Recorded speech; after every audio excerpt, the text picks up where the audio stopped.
ரொம்ப பிரயாசப்பட்டுட்டேன். இதுக்கு பிறகு பிரயாசப்படுறதுக்கு ஒண்ணுமே இல்ல. எல்லாவற்றையும் முயற்சி செய்து பார்த்தாச்சு. நான் செய்ய வேண்டியதெல்லாம் நான் செஞ்சிட்டேன். இனி எனக்கு கர்த்தர் செய்ய வேண்டியது மட்டும்தான். இனி நான் பார்க்கணும். என் பலன் அல்ல, என்னுடைய பராக்கிரமத்தினால நான் நட்டினேன், நான் நீர் பாய்ச்சிட்டேன். ஆனா இனி விளைச்சலை கொண்டு வருகிற தேவன், விளைச்சலை கொடுக்கிற தேவன் அவர் மட்டும்தான்.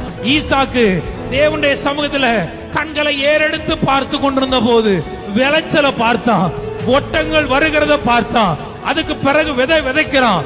அவன் வேதம் சொல்லுகிறது, ஈசாக்கு விதை விதைத்தான், கர்த்தர் அவனை ஆசீர்வதித்ததினால் அந்த வருஷத்தில் 100 மடங்கு பலன் அடைந்தான். எத்தனை பேர் ஆசைப்படுறீங்க? இந்த 2024 நான் விசுவாசிக்கிறேன், நான் நம்புகிறேன். 100 மடங்கு என் கண்கள் காணும், அந்த பலனை என் கண்கள் காணும். அவன் வர வர விருத்தி அடைந்து மகா பெரியவனானான்.